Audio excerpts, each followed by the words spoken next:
रहस्यमयी अघोरी सन्यासिनी। शिवा भारती की तरह गुप्त रूप से रहने वाले साधकों में एक थी अघोरी सन्यासिनी। उसका नाम किसी को पता नहीं था। बूढ़ी थी लेकिन लोग उसे पागल समझते थे। पागलों जैसी ही थी वो बुढ़िया। काशी जैसा छोटा मोटा स्मशान गंगा पार रामनगर के पास सिपहिया घाट पर है, ठीक वैसा ही स्मशान पहले राजघाट के पार गंगा वरुणा संगम के पास भी था। 30-40 साल पहले वहां एक बहुत बड़ा और भयानक पीपल का पेड़ था जो सन 1948 की भयानक बाढ़ में बह गया।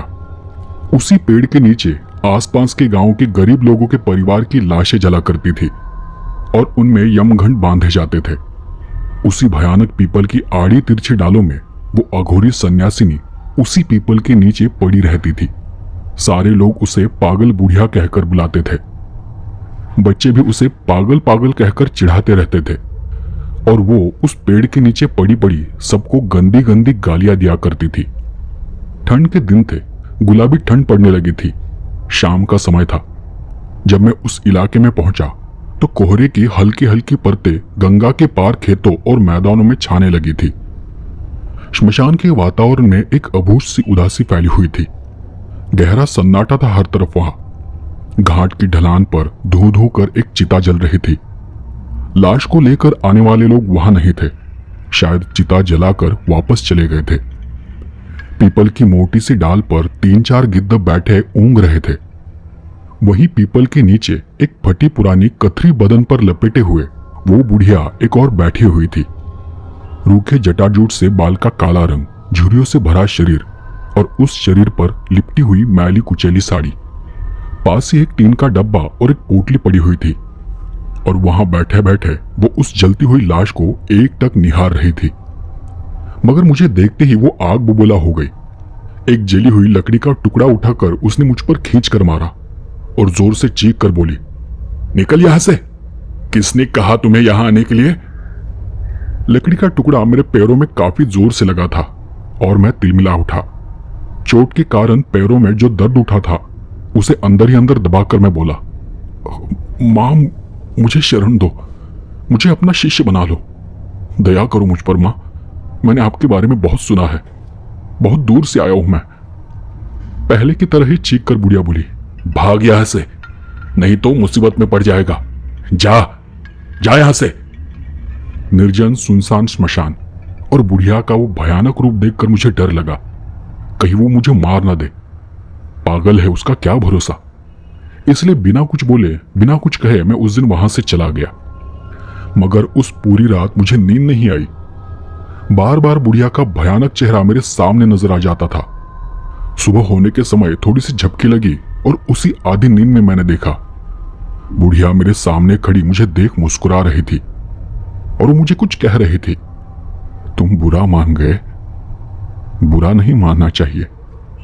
सिर्फ लिखने पढ़ने से कुछ नहीं होता, अपना अनुभव होना चाहिए।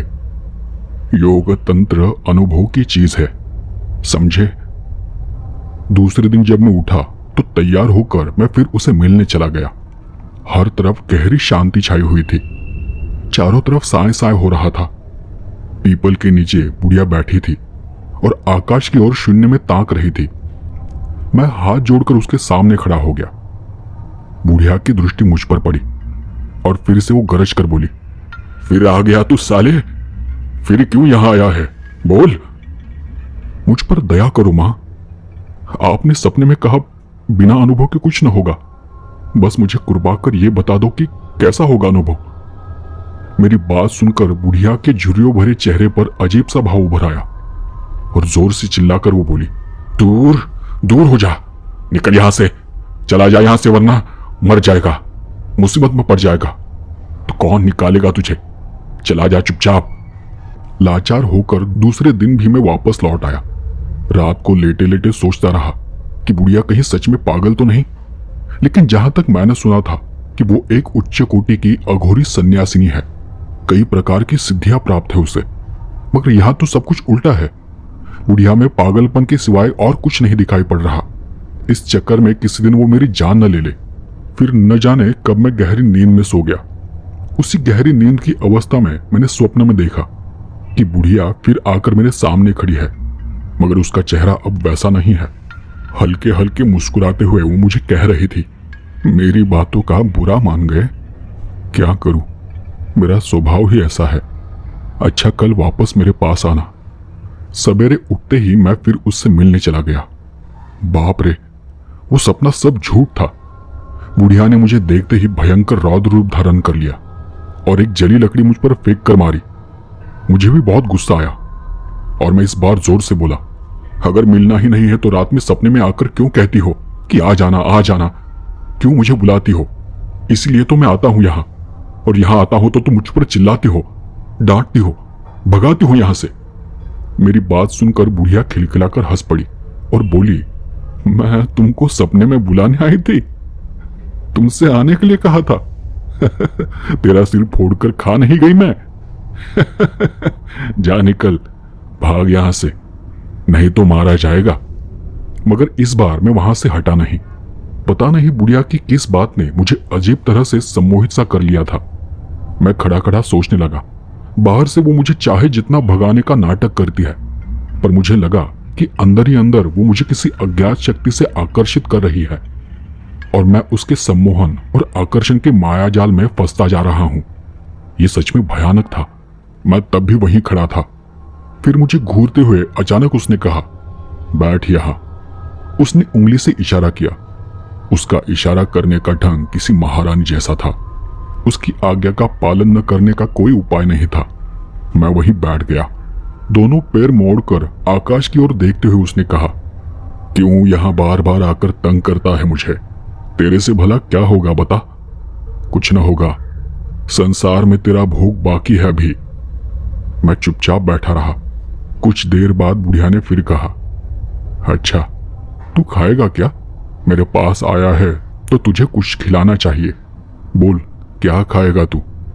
इस पागल अघोरन की शक्ति कितनी है ये देखने का कुतूहल मन में पहले ही था, तो मैं झट से बोल पड़ा, मैं रसगुल्ला खाऊंगा। बोलो, खिलाओगी? मैं इस बात पर बुढ़िया ने अजीब सी हरकत की। स्मशान से जले कोयले का एक टुकड़ा उठाकर कहा, ले खा, इसे खा ले, रसगुल्ला। मैंने सोचा, सचमुच ये तो पूरी पागल है, जरा भी अकल नहीं है इसमें। न जाने क्या सोचकर मैं इसके चक्कर में पड़ा हूं। इतने में कुछ लोग एक मुर्दा लिए वहां आ गए। मुर्दे को देखकर बुढ़िया एकदम से अपनी जगह से उठी और उसी ओर चली गई। मेरी जान में जान आ गई। सोचा कि अच्छा हुआ मैं बच गया, लेकिन मुझे बहुत गुस्सा आ रहा था। ये औरत सच में पागल है, इसमें अघोरी वाली कोई बात नहीं है। और मैं चुपचाप उठकर वहां से वापस चला गया। दूसरे दिन सवेरे न जाने किस बात से मेरा मन अपने आप ही स्मशान की ओर खींचा जा रहा था। लगा जैसे बुढ़िया मुझे पुकार रही है। दोपहर बाद मैं अपने आप को नहीं रोक सका और जब मैं स्मशान में पहुंचा, उस समय तक दिन ढल चुका था। पहले की तरह वातावरण में गहरी शांति छाई हुई थी। चारों तरफ सिर घुमाकर देखा, बुढ़िया वहां कहीं नहीं थी। मैं सोच में पड़ गया कि आखिर स्मशान छोड़कर बुढ़िया गई कहां। और तभी मेरी दृष्टि एक युवती पर पड़ी। स्मशान से जरा हटकर एक पत्थर के टुकड़े पर गालों पर हाथ रखे वो बैठी हुई थी। गुलाबी रंग का शरीर था और उसी रंग से मिलती जुलती रेशमी साड़ी और ब्लाउज। काले घने बाल खुले हुए पीठ पर बिखरे हुए हवा में लहरा रहे थे। उस युवती की काली भोराली आंखें बड़ी आकर्षित थी। उन बड़ी बड़ी स्याह आंखों में जैसे कोई जादू था, जिससे वशीभूत होकर मैं एकटक उसे निहारने लगा और मैं सोचने लगा, कौन है ये लड़की? इस निर्जन सुनसान स्मशान में बैठी क्या कर रही है? क्या किसी का इंतजार कर रही है? और तभी उसकी एक अजीब सी हंसी मेरे कानों पर पड़ी। हंसने की आवाज से मैं पहचान गया, अरे ये तो वही बुढ़िया है। उस युवती के रूप में बुढ़िया ही मेरे सामने बैठकर हंस रही थी। फिर वो अपने असली रूप में आ गई। मुझे वहां खड़ा देखकर बोली, फिर आया है? मैं जानती हूं कि तू बार बार क्यों आता है मेरे पास। इस बार बुढ़िया के चेहरे पर आनंद था, हंसी थी। इसलिए साहस बटोरकर मैंने कहा, क्यों नचा रही हो तुम मुझे? दिन में गाली गलौज करती हो, फटकारती हो और रात में आने को कहती हो। इस तरह मुझे क्यों परेशान कर रही हो? इससे क्या मिलता है तुम्हें? और ये कहते हुए मेरा गला भर आया। बुढ़िया बोली, है तेरे में साहस? जैसा कहूंगी वैसा कर सकेगा? मैंने धैर्य से कहा, हाँ है मुझ में साहस। साहस नहीं होता तो यहां क्यों आता? अगर देखना चाहती हो मेरा साहस तो देख लो, जो कहो वो करूंगा। ये सुनकर बुढ़िया धीरे से हंसी और उसने एक विचित्र प्रस्ताव मेरे सामने रखा। आज अमावस है, आज की रात तू मुझे मार डाल, गला दबाकर मार डाल, समझा? उसके बाद मेरी लाश पर बैठकर तुझे साधना करनी होगी। नियम सब बता दूंगी। जा, बाजार से थोड़ी शराब, गोश्त और चावल खरीद ला। बीच बीच में जब मेरी लाश चीख पड़े तो मेरे मुंह में एक घूंट शराब, गोश्त का टुकड़ा और चावल के कुछ दाने डाल देना। सूरज उगने तक इसी तरह मेरी लाश पर बैठकर तुझे मंत्र का जाप करना होगा। रात में शायद तुझे डर लगे और जो लोग तुझे भयभीत करेंगे उनमें से कोई मनुष्य नहीं होगा, मगर उनसे डरना नहीं। डरने से साधना बेकार होगी, तेरे प्राण भी जाएंगे। करेगा अब? हाँ, है मरने को तैयार? बुढ़िया मुझसे इस तरह की बातें करेगी मैंने सपने में भी नहीं सोचा था। उसकी बात सुनकर मेरा शरीर थरथराने लगा था। कुछ देर सोचकर मैंने कहा, ठीक है, सब कर लूंगा, मगर किसी की हत्या नहीं होगी मुझसे। बाकी जो कहोगी वो करने को तैयार हूं मैं। मेरी ये बात सुनकर बुढ़िया नाराज हो गई और फिर से मुझे गंदी अश्लील गालियां देने लगी। मगर इतने दिनों में मुझे उसकी ऐसी गालियां सुनने की आदत पड़ चुकी थी। पर एक बात हो गई कि बुढ़िया के प्रति एक बार फिर से अविश्वास का भाव मेरे मन में जाग गया। दूसरे दिन बुढ़िया मुझ पर प्रसन्न हो गई। उसके व्यवहार में एकाएक बदलाव हो गया। प्यार भरे स्वर में बोली, नाराज मत होना, क्रोध आ जाने पर होश नहीं रहता मुझे। अच्छा ही हुआ जो तूने उस साधना को स्वीकार नहीं किया। वो निम्न कोटि की तमोगुनी साधना थी, उससे आदमी को कुछ शक्तियां मिल जाती है। मैंने कुतूहल से पूछा, किस प्रकार की शक्तियां मिल जाती है? बुढ़िया ने कुछ देर चुप रहकर कहा, श्मशान में जलने वाले लोगों में बहुत से ऐसे लोग भी होते हैं जिनकी आत्माएं कभी मुक्त नहीं होती। ऐसी मृतात्माएं स्मशान में तब तक भटकती रहती है जब तक उनकी गति नहीं हो जाती, यानी कहीं उनको अनुकूल शरीर नहीं मिल जाता। ऐसी आत्माओं के अलावा स्मशान में कुछ ऐसे जीव निवास करते हैं जो कभी मनुष्य हुए नहीं रहते और न तो भविष्य में उन्हें होने की संभावना रहती है। उनमें असीम शक्ति होती है मगर बुद्धि नहीं। आंखों से न दिखलाई देने वाले ऐसे बुद्धिहीन, विवेकहीन लेकिन मानवेतर शक्ति संपन्न ऐसे जीवों को स्मशान भैरव कहते हैं। उनमें जो स्त्री जाति के जीव है उन्हें स्मशान भैरवी अथवा शंकिनी कहते हैं। भटकती मृतात्माएं इन्हीं लोगों के नियंत्रण में रहती है। शायद तुमको ये मालूम ही होगा कि जब किसी आदमी का मुर्दा स्मशान में जलने के लिए आता है तो उसके साथ साथ उसकी आत्मा भी स्मशान में आती है। अगर आदमी की आत्मा है तो वो स्मशान भैरव के अधिकार में चली जाती है और अगर औरत की आत्मा है तो उसे स्मशान भैरवी अपने नियंत्रण में ले लेती है। स्मशान भैरवी और स्मशान भैरव के चंगुल से आत्माएं तब तक मुक्त नहीं हो पाती जब तक उनकी मुक्ति के लिए पूर्ण रूप से क्रियाकर्म आदि नहीं हो जाता। और अगर क्रियाकर्म ठीक से नहीं हुआ अथवा हुआ ही नहीं तो ऐसी आत्माएं हमेशा के लिए यहीं फंसी रहती है और इस स्मशान में भटकती रहती है। मैं बहुत शांति से उसकी बातों को सुन रहा था और वो मुझे आगे कुछ बताई जा रही थी। तंत्र में जिसे चिता साधना, स्मशान साधना कहते हैं, वे दोनों साधनाएं स्मशान भैरव और स्मशान भैरवी को सिद्ध करने के लिए एकमात्र मार्ग है, मगर उन्हें अपने कब्जे में करने के लिए अत्याधिक प्राण शक्ति और आत्मबल की आवश्यकता है। इन दोनों से जब मंत्र शक्ति का योगायोग होता है तभी वे भयंकर स्मशानी जीव मनुष्य के वश में होते हैं और फिर उनसे जो कहा जाए वही वो करते हैं। करना ही पड़ेगा, किए बिना कोई दूसरा रास्ता नहीं, मगर उनके साथ एक खतरा होता है कि मौका पाते ही वो तुम्हें जान से मार डालते हैं। मैं आश्चर्य से यह सब सुनता जा रहा था। उस समय बुढ़िया के मुंह से ये सब सुनकर मेरे पूरे शरीर में सिहरन सी दौड़ गई। बातें करते करते बुढ़िया एकदम से चुप हो गई। शाम की सुरमई रात के अंधेरे में बदल चुकी थी। स्मशान का वातावरण भयानक निस्तब्ध वातावरण में बदल गया था। हवा की लय पर झूमते इमली और पीपल के पेड़, टूटे फूटे मिट्टी के बर्तन, चारों तरफ बिखरी हड्डियां, झिंगुरों की गूंज रही आवाज और चारों ओर साय साय हो रहा था। आसपास कहीं किसी आदमी का नामो निशान तक नहीं था। थोड़ा रुककर बुढ़िया आगे कहने लगी, स्मशान के इन उपदेवताओं के चंगुल में जो अतृप्त आत्माएं फंसी रहती है, उनसे छोटे मोटे बहुत सारे काम लिए जा सकते हैं। सोचा था कि तू मेरे पीछे पड़ा है तो उन्हीं को सिद्ध कर दूंगी तुझे। मेरा माथा तो छूटेगा। तभी मैंने बीच में ही पूछा, मगर एक बात मेरी समझ में नहीं आई माँ, तुमने अपने आप को मार डालने के लिए क्यों कहा था? मानता हूं कि मुझे तुम्हारी बतलाई हुई साधना के बल पर वो सिद्धि मिल भी जाएगी, लेकिन तुमको इस प्रकार मरकर क्या मिलता? बुढ़िया उसके आगे कुछ न बोली, न मेरे किसी प्रश्नों का जवाब दिया। वो बस चुपचाप बैठी रही। घोर अंधकार में डूबे हुए काले आकाश में चौथ का टेढ़ा चांद निकल आया था, जिसकी हल्की पीली रोशनी स्मशान के साए साए करते हुए निस्तब्ध वातावरण में बिखर चुकी थी। मौन साधे बुढ़िया बिना पल के झपकाए आकाश की ओर निहारने लगी।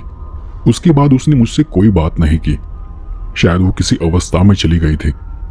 काफी देर वहां बैठे रहने के बाद मैं वापस अपने घर चला गया। उस रात जब मैं सोया तो बुढ़िया की सारी बातें मेरे दिमाग में घूम रही थी।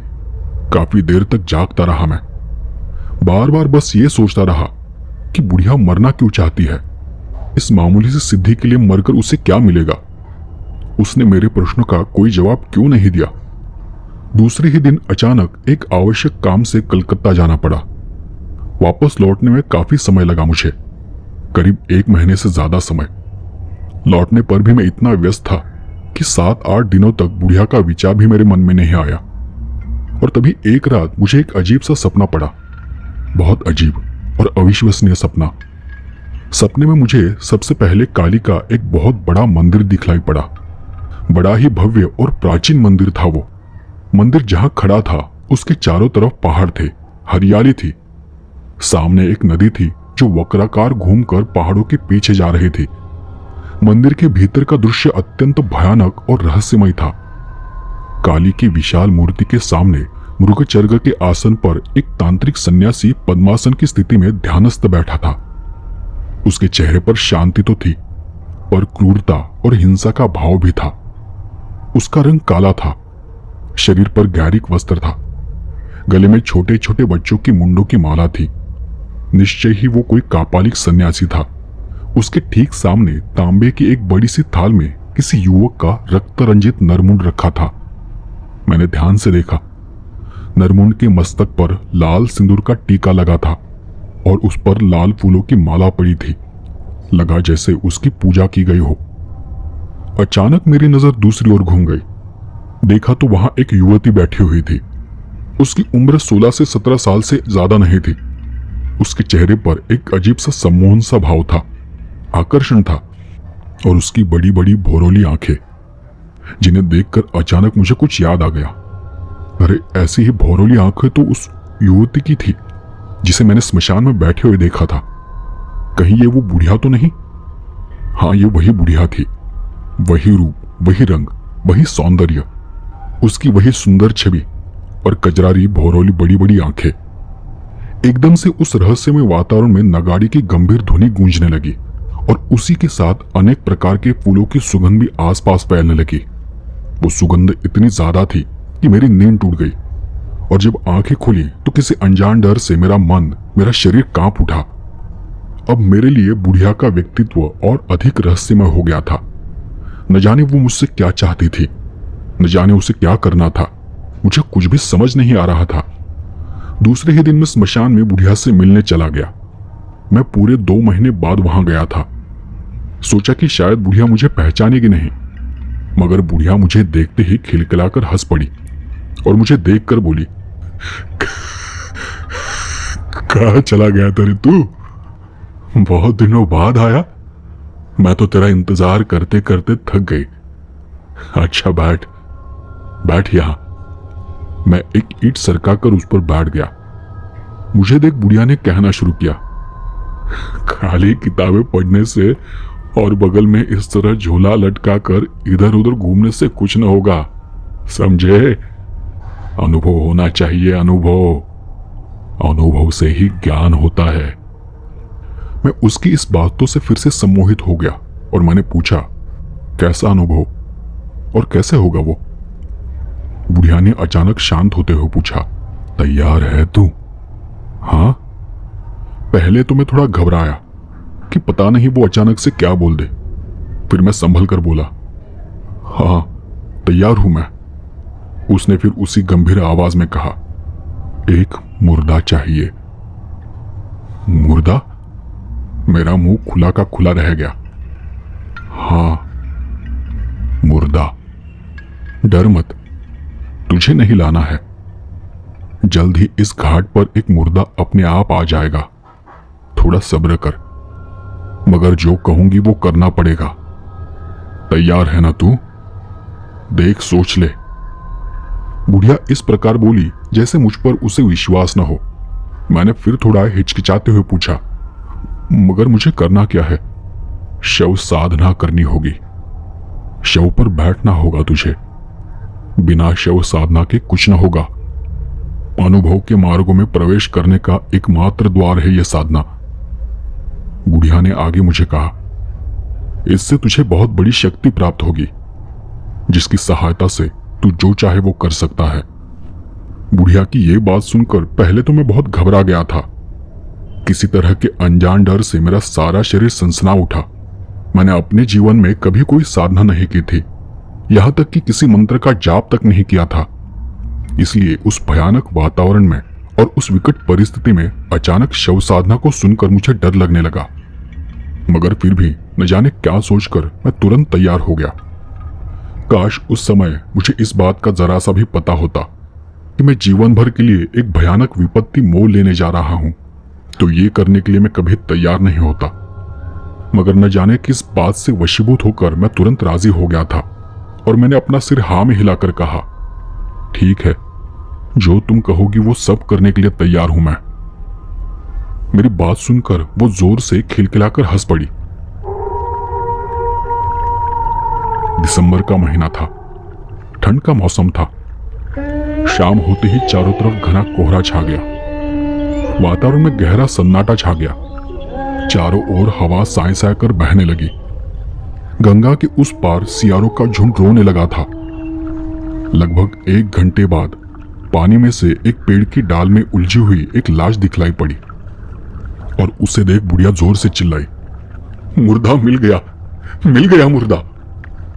फिर उसी स्वर में उसने कहा, उठा ला मुर्दे को, खींच ला इधर। पानी में लाश का वजन कम होता है, जल्दी कर, नहीं तो वो बह जाएगी। उस समय मैं क्या कर रहा था इसका मुझे जरा भी होश नहीं था। मैंने कपड़े भी नहीं उतारे और लपक कर बस कूद पड़ा ठंडे पानी में। मुर्दे का कफन किसी डाल में फंसा था, तो मैं उस लाश को डाल सहित खींच कर लाया। बुढ़िया लाश देखकर प्रसन्न हो उठी और बोली, अब साधना करनी होगी। डरेगा तो नहीं? देख, डरेगा तो मर जाएगा। जा, जल्दी बाजार से शराब और गोश्त खरीद ला।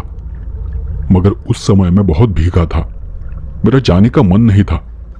मेरे सारे कपड़े भी गीले थे। मेरी हालत को देख बुढ़िया शायद समझ गई और उसने आगे कहा, कोई बात नहीं, इंतजाम हो जाएगा। और उसका इतना कहना था कि एक काला सा मोटा सा आदमी सामने आकर खड़ा हो गया। मैंने देखा कि उसके हाथ में शराब की भरी बोतल और ताजा गोश्त था। मैं तो बस हैरान होकर उसे देखता रहा। कौन था वो काला कलूटा आदमी? वो दोनों चीजें थमाकर तुरंत अंधेरे में कहीं गायब हो गया। कौन था वो रहस्यमय आदमी? क्या वो कोई प्रेत था जिसने कुछ देर के लिए भौतिक शरीर धारण कर लिया था? सबसे आश्चर्य की बात तो ये थी कि मैं पूरी तरह पानी में भीगने के बावजूद भी मुझे जरा भी ठंड नहीं लग रही थी। मैंने उस मुर्दे को देखा। मुर्दा किसी लड़की का था और उसकी उम्र शायद 20-22 के करीब थी। मैं उस मुर्दे को देख ही रहा था कि तभी बुढ़िया बोली, मुर्दे का कफन खोल दे और कपड़े हो तो उन्हें भी उतार दे। मैंने बस आदेश का पालन किया। कफन हटाते समय अचानक मेरी नजर लाश के चेहरे पर पड़ गई। भय और आतंक से चीख पड़ा मैंने सपने में काली मंदिर में कापालिक के बगल में जिस युवती को बैठे देखा था, उससे लाश का चेहरा बिल्कुल मिलता जुलता था। वही सौंदर्य, वही रूप और वही भौरोली कजरारी आंखें। बुढ़िया चिल्लाकर बोली, चीखता क्यों है पागल, शांत रह। मेरा सारा शरीर कांप रहा था। ठंड से नहीं, डर से। दिमाग भी काम नहीं कर रहा था। मेरे लिए बस वो सारा रहस्य गहरा होता जा रहा था। पता नहीं मुझे क्या करना था, पर बुढ़िया का रूप पहले से अधिक भयानक हो गया था। मगर अब मेरे लिए पीछे लौटने के सारे रास्ते बंद थे। अंत में लाचार और विवश होकर जो कुछ बुढ़िया ने बतलाया, उस भयानक रात में उसके अनुसार मुझे सब कुछ करना पड़ा। उसी बीच बुढ़िया ने मुझे कहा था कि शव साधना की सारी बातें बतलाने की मुझे आवश्यकता नहीं है। सब कुछ गोपनीय है, बस जैसा कहूं वैसा कर। और मैंने ठीक वैसा ही किया। उस युवा लड़की की लाश की छाती पर पद्मासन की स्थिति में बैठ गया। शराब की बोतल और गोश्त अपने करीब रख लिया। बुढ़िया ने मुझे एक उटपटांग और अजीब सा मंत्र बतलाया, जिसका मुझे शव पर बैठकर लगातार जाप करना था। मगर मुझे यह विश्वास नहीं हो रहा था कि उससे कुछ होगा। बुढ़िया ने मुझे कहा, अगर कोई भयानक दृश्य देखो तो डरना मत। डरोगे तो मर जाओगे। तुम्हें मौत के मुंह में जाते देर न लगेगी, समझा? रात का पहला प्रहर धीरे धीरे खत्म हुआ। फिर उस भयानक काली रात्रि का दूसरा प्रहर शुरू हुआ। निर्जन सुनसान स्मशान, गहरा सन्नाटा और यह भयानक तांत्रिक साधना। उस काले घने अंधेरे में कुछ भी दिखाई नहीं दे रहा था। उस अंधकार में बुढ़िया कहां गायब हो गई थी मुझे पता ही नहीं चला। एकाएक गंगा पार से सियारों के बोलने की आवाज आने लगी। उनकी आवाज में एक प्रकार का रुदन था, जैसे वो रो रही हो। उसी के साथ कुत्ते भी भौंकने लगे। आकाश का सामने वाला हिस्सा थोड़ी दूर तक सिंदूरी रंग की रोशनी से भर गया। मैंने मंत्र जाप करते हुए देखा। उस हिस्से में सैकड़ों की संख्या में चील कौवे उड़ रहे थे। राक्षसों जैसे रूप, रंग और आकृतियां और बहुत सारे प्राणी इधर उधर उछल कूद कर रहे थे। देखते ही देखते कुछ देर बाद भग से वहां घोर अंधेरा हो गया और उस अंधकार में वो दृश्य भी डूब गया। मैं बराबर जप करता जा रहा था और अपने आप पर नियंत्रण रखे हुए था। उसके बाद एक बात हुई। आप विश्वास करें या न करें, पर यह बात सत्य है। उस अनोखे और भयानक दृश्य के बाद सियारों के रोने और कुत्तों के भौंकने की आवाज और भी तेज हो गई, और उसी के साथ मुझे लगा कि उनकी आवाज धीरे धीरे कांप रही है। स्मशान के नीचे गंगा के पानी में से 20-25 की संख्या में सुंदर लड़कियां ऊपर आ रही थी, एक साथ। विभिन्न रूप, विभिन्न रंग, लेकिन सभी सुंदर थी। वो औरतें आकर मेरे चारों ओर खड़ी हो गई और एक साथ हंसने लगी। उनकी खिलखिलाकर हंसने की आवाज भयानक थी।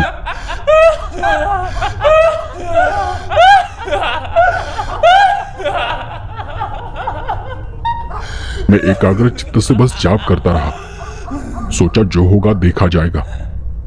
लाश भी अपनी जगह पर हिलने लगी। कभी वो अपने पैरों को पटकती थी तो कभी अपने दोनों हाथों को। कुछ क्षण बाद वो तमाम औरतें सड़ी गली हड्डियों के ढांचे में बदल गई।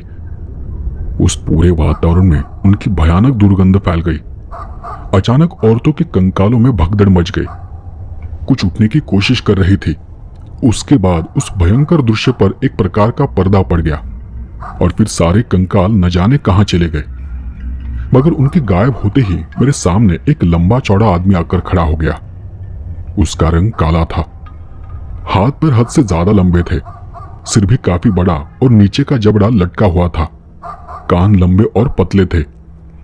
आंखें गोल और हद से ज्यादा बड़ी थी और अंगारों की तरह धधक रही थी। उसके शरीर का मांस कहीं कहीं गलकर अपनी जगह पर लटक गया था। जहां का मांस गल गया था वहां की हड्डी साफ नजर आ रही थी। वो बड़े गौर से मेरी ओर देख रहा था। मेरी हर हरकत पर उसकी नजर थी। एक बार मैंने उसकी ओर देखा और फिर से अपनी आंखें बंद करके जाप करने लगा। उसकी थोड़ी देर बाद जब मैंने आंखें खोली तो वो आदमी वहां से गायब हो चुका था और स्मशान का वातावरण शुभ्र ज्योतिर्मय प्रकाश से भर उठा। उसी शुभ्र ज्योतिर्मय प्रकाश में मैंने देखा एक अत्यंत सुंदर 16 साल की लड़की मेरे सामने खड़ी मुस्कुरा रही थी। उसके चेहरे पर असीम तेज था। उसकी आंखों में देवकन्या जैसी चमक थी।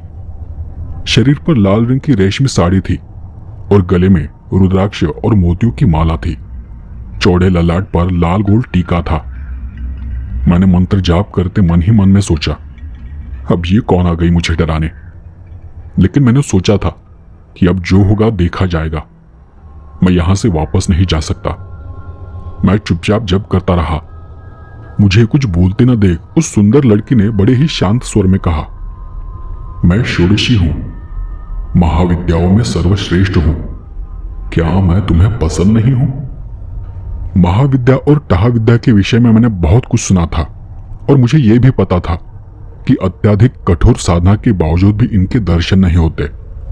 इसलिए मैं चुपचाप बैठा रहा। षोडशी मेरे अविश्वास के भाव को समझ गई और थोड़ा मुस्कुराकर बोली, तुम ये महाडामरी साधना क्यों कर रहे हो? फिर भी मैंने कुछ देर कोई जवाब नहीं दिया। उसने फिर वही सवाल किया, तुम मुझे बताओ कि तुम ये महाडामरी साधना क्यों कर रहे हो? उसके बाद मैंने उससे कहा, मैं कुछ नहीं जानता। बुढ़िया ने जैसा कहा है मैं बस वैसा ही कर रहा हूं। उसने फिर उसी गंभीर स्वर में मुझे कहा, नहीं, ये डामरी साधना छोड़ दे तू।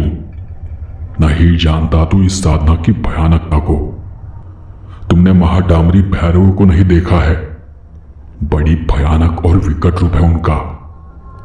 जान जा सकती है तेरी, समझा?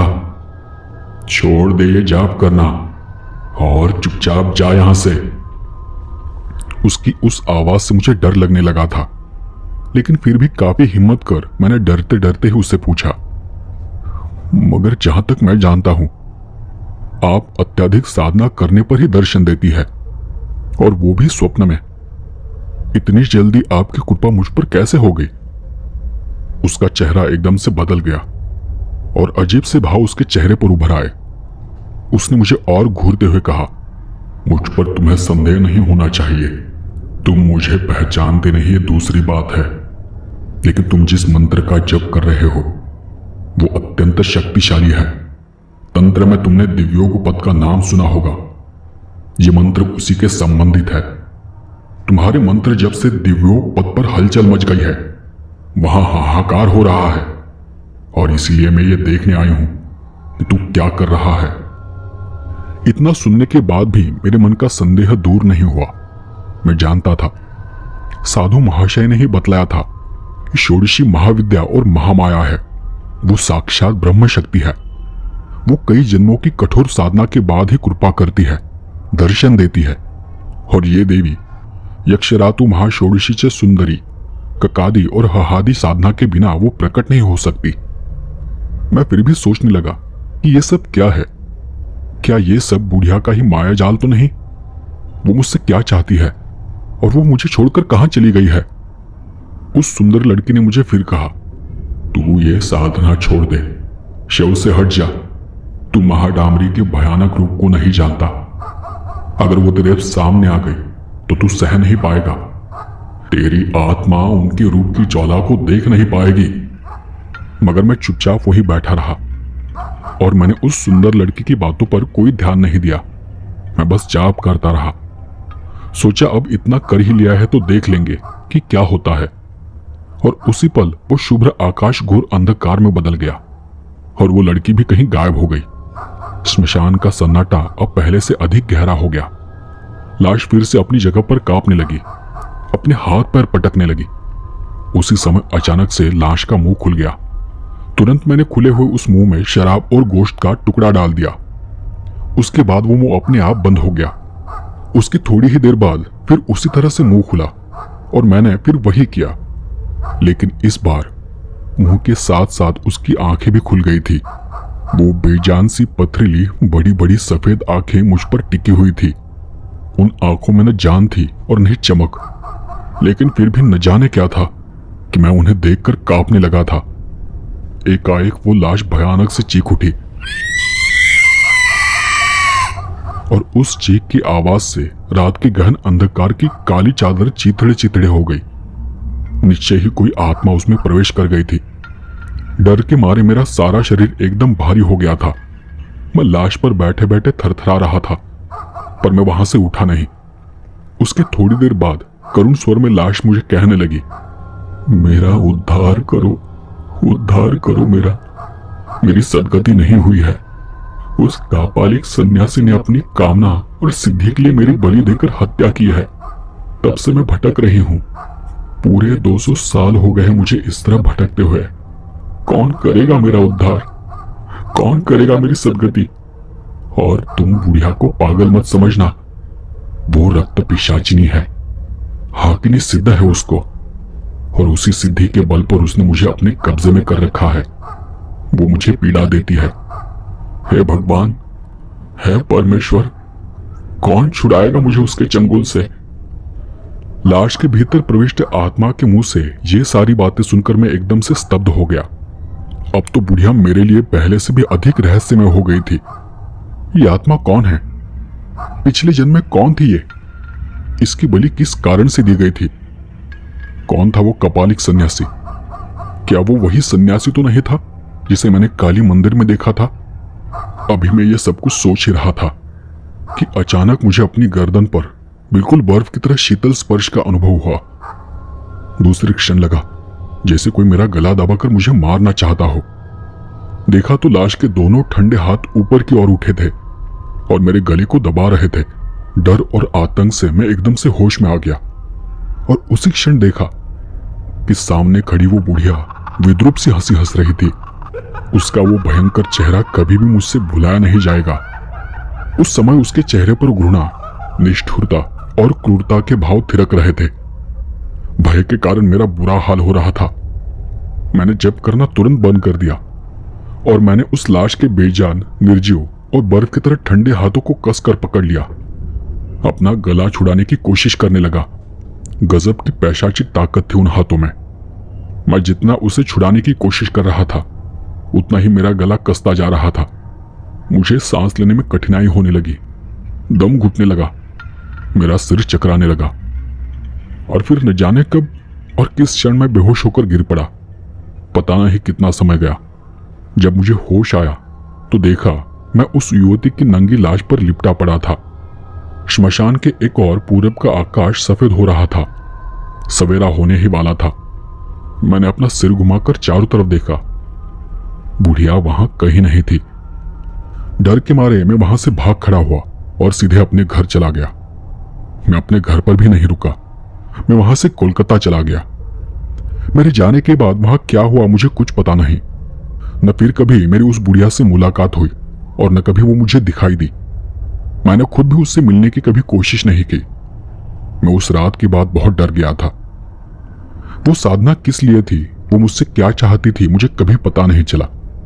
लेकिन जो कुछ मैंने अनुभव किया था, जो कुछ मैंने देखा था, वो आज भी मेरे अंदर जीवित है। ठीक ऐसा कि जैसे सब कुछ कल हुआ हो। उस दिन के बाद से मैं आज तक अघोरी सन्यासिनी से दूर रहता हूं।